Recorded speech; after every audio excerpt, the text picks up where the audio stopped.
Hurricane ম্যাথিউর আঘাতে হাইতিতে মৃতের সংখ্যা ৯০০ ছাড়িয়েছে। যুক্তরাষ্ট্রে মারা গেছে ১৩ জন। ৪টি অঙ্গরাজ্যে জরুরি অবস্থা জারি। সিরিয়ার আলেপ্পোয় বিমান হামলা বন্ধে জাতিসংঘে ফ্রান্সের প্রস্তাবে ভেটো রাশিয়ার। বিমান অভিযান বন্ধ করা হলে সন্ত্রাসীরা লাভবান হবে, দাবি মস্কোর। এবং নারীদের নিয়ে কুরুচিপূর্ণ বক্তব্যের জেরে নির্বাচন থেকে ট্রাম্পের সরে দাঁড়ানোর দাবি রিপাবলিকান নেতাদের। প্রার্থিতা প্রত্যাহার করবেন না জানিয়েছেন ট্রাম্প।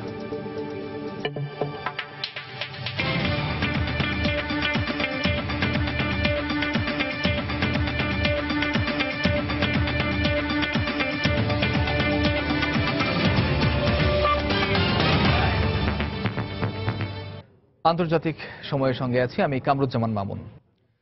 শক্তিশালী হারিকেন ম্যাথিউ এর আঘাতে যুক্তরাষ্ট্রে মৃতের সংখ্যা বেড়ে দাঁড়িয়েছে ১৩ জনে। দেশটির ৪ অঙ্গরাজ্য ফ্লোরিডা, জর্জিয়া, দক্ষিণ ক্যারোলাইনা ও উত্তর ক্যারোলাইনায় জারি করা হয়েছে জরুরি অবস্থা। অনেকটা শক্তি হারিয়ে সামুদ্রিক ঝড়টি যুক্তরাষ্ট্রের দক্ষিণ পূর্ব উপকূলের দিকে ধেয়ে আসছে। এদিকে হারিকেনের আঘাতে হাইতিতে মৃতের সংখ্যা ৯০০ ছাড়িয়েছে। বিশ্বের অন্যতম দরিদ্র এই দেশটির দক্ষিণাঞ্চলের ৯০% বিধ্বস্ত হয়েছে বলে জানিয়েছে আন্তর্জাতিক সংবাদ মাধ্যম। যতদূর চোখ যায় শুধু ক্ষয়ক্ষতি আর ধ্বংসযজ্ঞের চিহ্ন। ক্যারিবীয় দ্বীপরাষ্ট্র হাইতির দক্ষিণ উপকূলীয় শহর জেরেমি এলাকার শনিবারের দৃশ্য এটি। টাইফুন ম্যাথিউয়ের তাণ্ডবে সবচেয়ে ক্ষতিগ্রস্ত এলাকাগুলোর একটি এই জেরেমি। গেল মঙ্গলবার আঘাত হানা প্রবল শক্তিশালী এই সামুদ্রিক ঘূর্ণিঝড়ে এইসব এলাকায় শত শত মানুষের প্রাণহানি ঘটে। হাইতির দক্ষিণ পশ্চিমাঞ্চলে ত্রাণের জন্য হাহাকার করছে দুর্গত লোকজন। উদ্ধার তৎপরতায় সাহায্য করতে যুক্তরাষ্ট্র একটি ত্রাণবাহী জাহাজ পাঠাচ্ছে। এতে রয়েছে খাবার ও পানি বিতরণের উপযোগী ৯টি সামরিক হেলিকপ্টার। ত্রাণ পাঠানোর ঘোষণা দিয়েছে কিউবাও। সরকারি সাহায্যের আশায় প্রহর গুনছে এখানকার মানুষ। যতক্ষণ পর্যন্ত না ত্রাণ সামগ্রী এখানে পৌঁছায়, একে অন্যকে সাহায্য করেই আমাদের বেঁচে থাকার লড়াই চালিয়ে যেতে হবে। ক্যারিবীয় অঞ্চল বিধ্বস্ত করে হারিকেন ম্যাথিউ আঘাত হানে যুক্তরাষ্ট্রে। এতে ভারী বৃষ্টিপাত ও বন্যায় সেখানে বিদ্যুৎ বিভ্রাট দেখা দিয়েছে। বাড়ছে হতাহতের সংখ্যাও। পরিস্থিতি এখনো ভয়াবহ, তবে ক্ষয়ক্ষতি এড়াতে সব ধরনের প্রস্তুতি আগে থেকে সম্পন্ন করা ছিল। গেল রাতে বিদ্যুৎ সংযোগ বিচ্ছিন্ন হওয়া ৭ লাখেরও বেশি বাসাবাড়িতে সংযোগ পুনর্স্থাপন করা হয়েছে। রাস্তাঘাট পরিষ্কার করা ছাড়াও উদ্ধার কাজ দ্রুত সম্পন্ন করতে চাই, যাতে আশ্রয় কেন্দ্রে থাকা মানুষ নিজ নিজ বাড়িতে ফিরতে পারেন। ফ্লোরিডায় আঘাতের পর ম্যাথিউ অনেকটা শক্তি হারিয়েছে বলে জানিয়েছে স্থানীয় আবহাওয়া অধিদপ্তর। ঘণ্টায় ২৩০ কিলোমিটার বেগে বইতে থাকা ম্যাথিউ গত মঙ্গলবার থেকে কিউবা ও হাইতি অতিক্রম করতে শুরু করে। হাইতিতে আঘাতের সময় এর তীব্রতা ছিল ক্যাটাগরি ৪ মাত্রা। ফ্লোরিডায় এসে তা পরিণত হয়েছে ক্যাটাগরি ২ মাত্রায়। জাহিদুর রহমান, সময় সংবাদ। মার্কিন প্রেসিডেন্ট নির্বাচনে রিপাবলিকান দলীয় প্রার্থী ডোনাল্ড ট্রাম্পের নারীদের নিয়ে কুরুচিপূর্ণ বক্তব্য প্রকাশিত হওয়ার পর তাকে সমর্থন দেবেন না বলে জানিয়েছে তার দলের বেশ কয়েকজন জ্যেষ্ঠ নেতা। পাশাপাশি সিনেটর, কংগ্রেসম্যান ও গভর্নর সহ দলটির ৯ নীতি নির্ধারণী নেতা ট্রাম্পকে প্রার্থিতা থেকে সরে দাঁড়ানোর আহ্বান জানিয়েছেন। তবে কোনোভাবেই নির্বাচন থেকে সরে দাঁড়াবেন না বলে জানিয়েছেন ট্রাম্প। এদিকে রোববার রাতে মিসৌরির ওয়াশিংটন ইউনিভার্সিটিতে হতে যাচ্ছে দ্বিতীয় প্রেসিডেন্সিয়াল বিতর্ক। নারীদের ব্যাপারে অশালীন বক্তব্য প্রকাশের পর শনিবার বিকেলে প্রথমবারের মতো জনসম্মুখে এসে তোপের মুখে পড়েন ট্রাম্প। নিউ ইয়র্ক সিটির ট্রাম্প টাওয়ারের কাছে নিরাপত্তা বেষ্টনীর মধ্যেই ট্রাম্পকে ঘিরে অনেকেই তার বিরুদ্ধে ক্ষোভ প্রকাশ করেন। ২০০৫ সালে দেয়া ট্রাম্পের বক্তব্যের অডিও টেপ প্রকাশের জেরে রিপাবলিকান দলের বিভিন্ন অঙ্গরাজ্যের নেতা ট্রাম্পকে নির্বাচনী দৌড় থেকে সরে দাঁড়ানোর আহ্বান জানান। তাদের কয়েকজন দলের নির্বাচনী তহবিলে সহযোগিতা স্থগিতের আভাস দিয়েছেন বলে জানায় গণমাধ্যম। এমনকি ট্রাম্পের রানিং মেট মাইক পেন্সও এমন বক্তব্যের পর তাকে বাঁচানোর চেষ্টা করবেন না বলে টুইট করেছেন। ট্রাম্পের বক্তব্যকে অগ্রহণযোগ্য ও বিব্রতকর বলে মন্তব্য করেছেন খোদ তার স্ত্রী মেলানিয়া ট্রাম্পও। কংগ্রেস স্পিকার পল রায়ানের পাশাপাশি দলের কয়েকজন জ্যেষ্ঠ নেতা ট্রাম্পের বিরুদ্ধে ক্ষোভ প্রকাশ করেন। রিপাবলিকান দলীয় সাবেক প্রেসিডেন্ট পদপ্রার্থী জন ম্যাককেইন ও মিট রমনি সহ অন্তত ৭ জন নেতা ট্রাম্পের বক্তব্যের নিন্দা জানান। ট্রাম্পের বক্তব্য দলকে বিব্রত করেছে বলে জানান মিট রমনি। দলের পক্ষে বলতে চাই, আমরা জাতি, ধর্ম, বর্ণ, লিঙ্গ ভেদে এদেশের সব মানুষকে ভালোবাসি। ট্রাম্পের বক্তব্য মা, কন্যা ও স্ত্রীদের অপমানিত করেছে। এসব ভুলে আমরা আবারও ঐক্যবদ্ধ হব বলে আশা was করছি। said and done by Mr. Trump. ঘরে বাইরে এত নিন্দা ও সমালোচনার পরও নির্বাচনী দৌড় থেকে সরে যাবেন না বলে শনিবারই টুইটারে ঘোষণা করেন ট্রাম্প। এদিন বিকেলে ট্রাম্প টাওয়ারে নির্বাচনী উপদেষ্টাদের নিয়ে বৈঠক করেন তিনি। সেখানেও সংবাদকর্মীদের প্রশ্নের জবাবে নির্বাচনী লড়াইয়ে থাকার কথা পুনর্ব্যক্ত করেন এই আবাসন ব্যবসায়ী।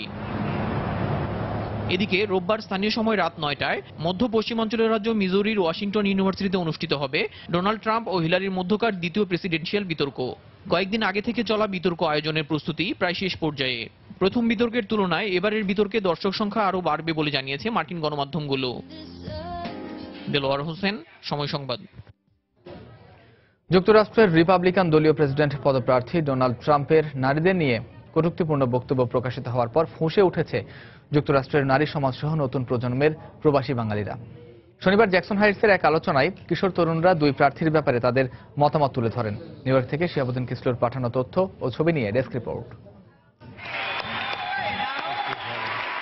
বাঙালি নতুন প্রজন্মকে মূলধারায় সম্পৃক্ত করতে মা ও শিশুদের সংগঠন green touch and inspiration of Bangladesh এর প্রায় 500 শিশু কিশোর তরুণ তরুণী বাবা মায়ের সঙ্গে যুক্তরাষ্ট্রের এবারের প্রেসিডেন্ট নির্বাচনের টেলিভিশন বিতর্ক পর্যবেক্ষণ করছে। তাদেরই প্রায় 30 জন শনিবার নিউ ইয়র্কের জ্যাকসন হাইটসের স্কলাস্টিকা কোচিং সেন্টারে প্রেসিডেন্ট পদপ্রার্থীদের নিয়ে বিশেষ আলোচনায় মিলিত হয়। আলোচনায় প্রথম টেলিভিশন বিতর্কের বিভিন্ন বিষয়ে পুঙ্খানুপুঙ্খ পর্যালোচনা করে হিলারি ক্লিন্টন ও ডোনাল্ড ট্রাম্পের বিষয়ে অভিমত ব্যক্ত করে তারা। হিলারি সব জাতি ধর্ম বর্ণের মানুষের ব্যাপারে একটি ভারসাম্যপূর্ণ পরিকল্পনা তুলে ধরেছেন, কিন্তু ট্রাম্পের বক্তব্যে এখনো তা প্রকাশ পায়নি। ট্রাম্প নারীদের সম্মান করতে জানে না, তিনি কি করে প্রেসিডেন্ট হবেন? Both of them are rubbish. Trump ও হিলারি দুজনের কাউকেই আমার পছন্দ হচ্ছে না। হিলারির বক্তব্যে আমি নির্ভর করতে পারছি না, আর ট্রাম্প পুরোপুরি পাগল। On the other hand, you have Donald Trump, who is all full of rubbish in his mouth. নারীদের প্রতি ট্রাম্পের কুরুচিপূর্ণ বক্তব্য প্রকাশিত হওয়ার পর প্রেসিডেন্ট পদে প্রতিদ্বন্দ্বিতায় তার নৈতিক যোগ্যতা নেই উল্লেখ করে প্রার্থিতা থেকে সরে দাঁড়ানোর দাবি জানায় আলোচনায় অংশগ্রহণকারীরা। আলোচনার সঞ্চালক জন জে ক্রিমিনাল জাস্টিস কলেজের স্টুডেন্ট কাউন্সিলের প্রেসিডেন্ট ফাইকা কবির বলেন, এমন বক্তব্যের মাধ্যমে ডোনাল্ড ট্রাম্প পুরো নারী সমাজকে অসম্মান করেছেন।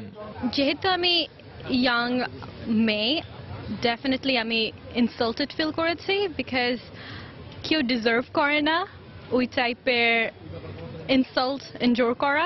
ডোনাল্ড ট্রাম্প নির্বাচনী লড়াইয়ের নৈতিক অধিকার হারিয়েছেন বলে মনে করেন নারী প্রবাসীরাও। উনি এটা বলার পরেও কেউ কোনো কিছুই, তার ওয়াইফ বললো ওকে এবং তার ছেলে মেয়েরাও ইস ওকে, মানে এটা কিভাবে হয়? একজন সে প্রেসিডেন্টের একটা ইউনাইটেড স্টেটসের একজন প্রেসিডেন্ট হিসেবে তার কি যোগ্যতা সে রাখতে পারে? ডোনাল্ড ট্রাম্পের আমি লাইক করি না। সে মেয়েদেরকে, এমনকি তার নিজ ওয়াইফ কিংবা তার মেয়েকেও সম্মান করে কথা বলে না। এর আগেও নারী, মুসলিম ও অভিবাসন বিরোধী বক্তব্য দিয়ে এশীয়, আফ্রো আমেরিকান, হিস্পানিক সহ বিভিন্ন কমিউনিটির তোপের মুখে পড়েন ট্রাম্প। সময় সংবাদ, নিউ ইয়র্ক, যুক্তরাষ্ট্র। আন্তর্জাতিক সময় আরো দেখবেন। ইয়েমেনে হাউথিপন্থী নেতার বাবার দাফন অনুষ্ঠানে সৌদি জোটের বিমান হামলায় 1.5 শতাধিক মানুষ নিহত, মৃতের সংখ্যা বাড়ার আশঙ্কা।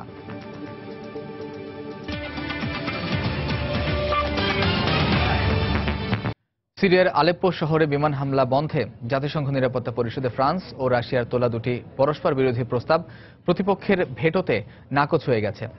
রাশিয়ার সাথে সাথে ভেনেজুয়েলাও ফ্রান্সের তোলা প্রস্তাবের বিরোধিতা করে। অন্যদিকে রাশিয়ার প্রস্তাবে ভেটো দেয় যুক্তরাষ্ট্র ও ফ্রান্স সহ 9টি দেশ।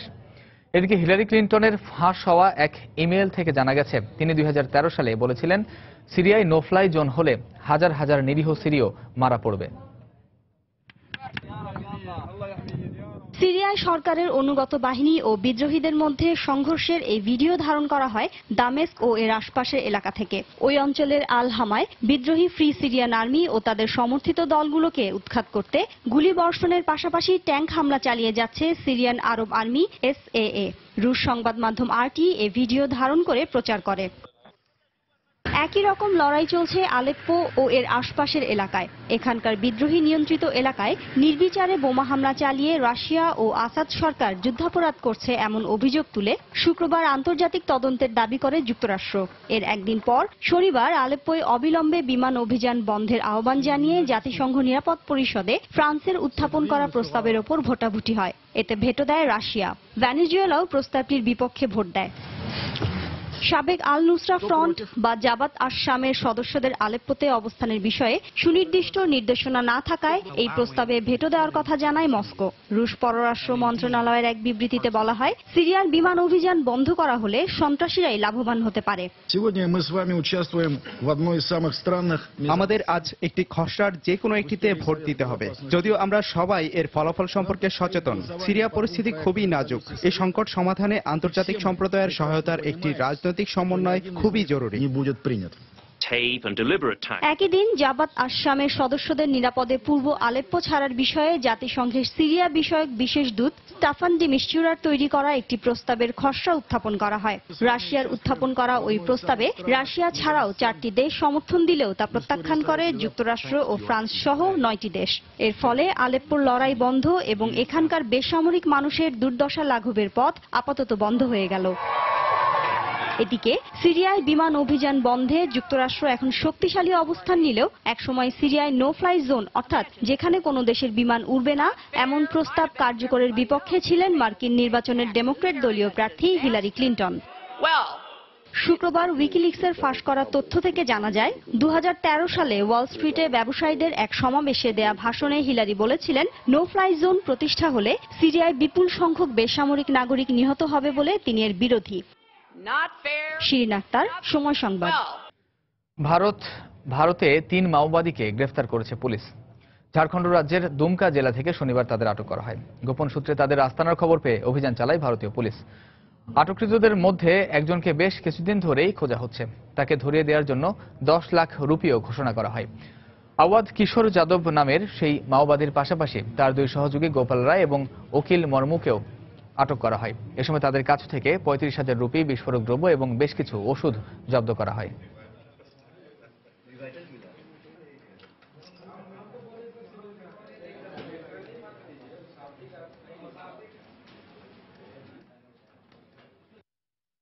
ভারত আগে থেকে কাউকে আক্রমণ করবে না, তবে হামলার শিকার হলে প্রতিশোধ নিতে পিছপা হবে না বলে মন্তব্য করেছেন ভারতীয় স্বরাষ্ট্রমন্ত্রী রাজনাথ সিং। তিনি বলেন, ভারত অন্যের ভূমির জন্য লালায়িত নয়, তবে আক্রমণের শিকার হলে কখনো বুলেটের হিসাব রাখা হবে না। শনিবার রাজস্থানে বিএসএফ এর মোনাবাও সীমান্ত চৌকি পরিদর্শনে গিয়ে রাজনাথ সীমান্তরক্ষী বাহিনীর দায়িত্বশীলতার প্রশংসা করেন। এ সময় সীমান্ত অবকাঠামো উন্নয়ন ও সীমান্তরক্ষীদের সুযোগ সুবিধা বাড়ানোর ঘোষণাও দেন তিনি। আন্তর্জাতিক সময় আরো যা দেখবেন, পশ্চিমবঙ্গে কলকাতা ছাড়াও জেলা শহরের মণ্ডপগুলোতে চলছে দুর্গাপূজা। দেবী দুর্গার নানা রূপের পাশাপাশি মণ্ডপে মণ্ডপে আলোকসজ্জায় মুগ্ধ দর্শনার্থীরা।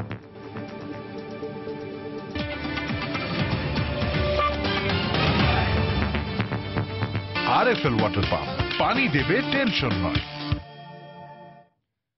ইয়েমেনে হাউথিপন্থী এক নেতার বাবার দাফন অনুষ্ঠানে সৌদি জোটের বিমান হামলায় 1.5 শতাধিক মানুষ নিহত হয়েছে। প্রত্যক্ষদর্শীরা জানায়, শনিবার সানাই হাউথি সমর্থিত সরকারের স্বরাষ্ট্রমন্ত্রী আল রওশনের বাবার দাফনে যোগ দিতে জড়ো হন কয়েকশো মানুষ। সেখানে সৌদি নেতৃত্বাধীন বাহিনী বিমান হামলা চালালে 155 জনের মৃত্যু হয়। হাসপাতাল কর্তৃপক্ষ জানিয়েছে বেশ কিছু মানুষ এতে আহত হয়েছেন, যার মধ্যে বেশ কয়েকজনের অবস্থা সংকটাপন্ন হওয়ায় মৃতের সংখ্যা আরও বাড়তে পারে। গেল বছর ইয়েমেনে আব্দ রাব্বু মানসুর আল হাদি সরকারকে ক্ষমতা থেকে উৎখাত করে হাউথি বিদ্রোহীরা। এরপর হাদি সরকারকে ক্ষমতায় পুনর্বহাল করতে দেশটিতে বিমান হামলা চালানো শুরু করে সৌদি নেতৃত্বাধীন জোট, যাতে নিহত হয়েছেন প্রায় 10,000 বেসামরিক মানুষ। জার্মানিতে বোমা হামলার পরিকল্পনাকারী সন্দেহভাজন 3 জনকে আটক করা হয়েছে। পুলিশ জানিয়েছে, শনিবার জার্মানির সেমনিজ শহরের বেশ কয়েকটি জায়গা থেকে বিপুল পরিমাণ শক্তিশালী বিস্ফোরক উদ্ধার করা হয়। এরপরই আতঙ্ক ছড়িয়ে পড়ে সেখানে। সাময়িক বন্ধ করে দেওয়া হয় ট্রেন চলাচল। পরে নিষ্ক্রিয়কারী দল এসে সেসব বোমা নিষ্ক্রিয় করে। পুলিশ বলছে, সিসিটিভির ফুটেজ দেখে এরই মধ্যে একজনকে শনাক্ত করা গেছে। জাবেকাল বকর নামের 22 বছরের সেই তরুণ সিরীয় বংশোদ্ভূত, তবে সে এখনও পলাতক। তাকে ধরতে সাঁড়াশি অভিযান চালাচ্ছে পুলিশ। তার সহযোগী সন্দেহে 3 জনকে আটক করে জিজ্ঞাসাবাদ করা হচ্ছে। পুলিশ আরও জানিয়েছে, পরিস্থিতি এখন তাদের নিয়ন্ত্রণে রয়েছে। বেলারুশে এক অজ্ঞাত যুবকের হামলায় 1 জন নিহত হয়েছেন, আহত হয়েছেন আরও 1 জন। শনিবার সন্ধ্যায় রাজধানীর মিন্স্কের ইউরোপা শপিং সেন্টারে এই হামলার ঘটনা ঘটে। প্রত্যক্ষদর্শীরা জানায়, মুখোশ পরে এক ব্যক্তি বিপণী বিতানে প্রবেশ করে হঠাৎ এক নারীর ওপর করাত এবং হাতুড়ি দিয়ে নৃশংসভাবে হামলা চালায়। এতে ঘটনাস্থলেই তিনি মারা যান। একই সময় অন্যদের ওপরও হামলা চালালে আরেক নারী আহত হন। তাকে হাসপাতালে নেওয়া হয়েছে। ঘটনাস্থল থেকে সন্দেহভাজন 18 বছর বয়সের এক যুবককে আটক করা হয়। পুলিশ জানায় হামলার কারণ সম্পর্কে এখনো কিছু জানা যায়নি। যুক্তরাষ্ট্রের ক্যালিফোর্নিয়ার দক্ষিণাঞ্চলে বন্দুকধারীর গুলিতে 2 পুলিশ কর্মকর্তা নিহত হয়েছেন। স্থানীয় পুলিশ জানায় শনিবার ক্যালিফোর্নিয়ার প্লাম্প স্প্রিং শহরের একটি পারিবারিক ঝগড়া মীমাংসা করতে গেলে পুলিশকে লক্ষ্য করে গুলি ছোড়ে ওই পরিবারের লোকজন। এতে ঘটনাস্থলে 2 পুলিশ কর্মকর্তার মৃত্যু হয়। প্রত্যক্ষদর্শীরা জানান ওই পরিবারটির বাবা তার সন্তানকে গুলি করার নির্দেশ দেন। এরপরই গুলি করা শুরু করলে ঘটনাস্থলে 2 পুলিশ কর্মকর্তার মৃত্যু হয়। ঘটনার পর পুলিশ ওই বাড়িটি ঘিরে রেখেছে। এই ঘটনায় একজনকে আটক করেছে পুলিশ। যুক্তরাষ্ট্রে নিউ ইয়র্কে কমিউটার ট্রেনের বগি লাইনচ্যুত হয়ে গেছে। এ ঘটনায় আহত হয়েছেন অর্ধশতাধিক। দেশটির সরকারি কর্মকর্তারা জানান শনিবার রাতে নিউ ইয়র্ক থেকে 32 কিলোমিটার দূরে পূর্ব হ্যাটনে এ দুর্ঘটনা ঘটে। ট্রেনটিতে প্রায় 600 যাত্রী ছিল বলে জানা গেছে। আহতদের মধ্যে কয়েকজনের অবস্থা বেশ গুরুতর। তাদেরকে স্থানীয় হাসপাতালে ভর্তি করা হয়েছে। দুর্ঘটনার কারণে ট্রেন চলাচল শিডিউলে কোনো প্রভাব পড়েনি বলে জানায় নিউ ইয়র্ক রেল কর্তৃপক্ষ। গেল মাসে যুক্তরাষ্ট্রের নিউ জার্সিতে ট্রেন দুর্ঘটনায় এক নারী নিহত হয়। ওই ঘটনায় আহত হয়েছিলেন অন্তত 108 জন। ইথিওপিয়ায় বিক্ষোভের কারণে বন্ধ রয়েছে দেশটির কলকারখানা ও গাড়ি চলাচল। এতে অর্থনৈতিকভাবে বিপর্যয়ের মুখে পড়েছে দেশটি। শনিবার শ্রমিকদের বিক্ষোভের সময় কলকারখানা ও গাড়িতে আগুন ধরিয়ে দিলে দেশটিতে ব্যাপক ক্ষয়ক্ষতি হয়। এতে কলকারখানাগুলো বন্ধ রাখতে বাধ্য হয় কর্তৃপক্ষ। এছাড়া যেগুলো চালু রয়েছে তারা হামলার আশঙ্কায় বন্ধ রেখেছে। 1 সপ্তাহ ধরে কলকারখানা ও গাড়ি চলাচল বন্ধ থাকায় জাতীয় অর্থনীতিতে এর প্রভাব পড়তে শুরু করেছে। গেল 2 সেপ্টেম্বর বিক্ষোভের সময় পুলিশের টিয়ার শেলে 55 জনের মৃত্যু হয়। ওই বিক্ষোভের প্রভাব পুরো দেশে ছড়িয়ে পড়েছে। সরকারি হিসেব অনুযায়ী ইথিওপিয়ার বিভিন্ন বেসরকারি ফার্ম বন্ধ থাকে অন্তত 40,000 মানুষ বেকার হয়ে বসে আছে। 2015 থেকে 16 অর্থ বছরে দেশটির অর্থনৈতিক প্রবৃদ্ধি ছিল 10%। জাপানে অতিরিক্ত কাজের চাপে শতকরা 20% কর্মচারীর মৃত্যু হয়। সরকারি এক জরিপে উঠে এসেছে এই তথ্য।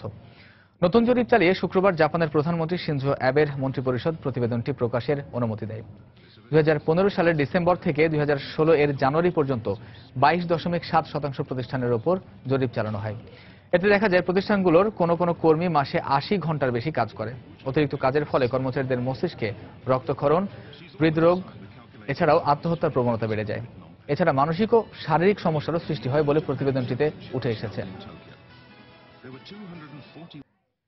পশ্চিমবঙ্গের রাজধানী কলকাতা ছাড়াও জেলা শহরগুলোতে মণ্ডপে মণ্ডপে চলছে দুর্গাপূজা। এসব মণ্ডপে দেবী দুর্গাকে সাজানো হয়েছে নানান রূপে। বারাসত শহরের দুর্গা পূজার মণ্ডপগুলো দর্শনার্থীদের নজর কাড়ছে। দেবীর প্রতিমার পাশাপাশি নানা রকমের আলোকসজ্জা দৃষ্টি আকর্ষণ করে দর্শনার্থীদের। উত্তর 24 পরগনা জেলার গোবরডাঙ্গা এলাকার সবচেয়ে বড় মণ্ডপের আলোকসজ্জাও উৎসবকে যেন আরো আলোকিত করে তোলে। ভারত বাংলাদেশ সীমান্তবর্তী শহর বনগাঁর পূজা মণ্ডপে ভক্তদের ভিড় দেখা যায়। পূজাকে কেন্দ্র করে উৎসব আনন্দ জমে উঠেছে। এছাড়াও পুরুলিয়ার এক পূজা মণ্ডপে অংশ নেন মুম্বাইয়ের জনপ্রিয় চলচ্চিত্র অভিনেত্রী প্রীতি জিন্তা। তার উপস্থিতি পূজার আনন্দকে আরো বাড়িয়ে দিয়েছে বলে জানান ভক্তরা।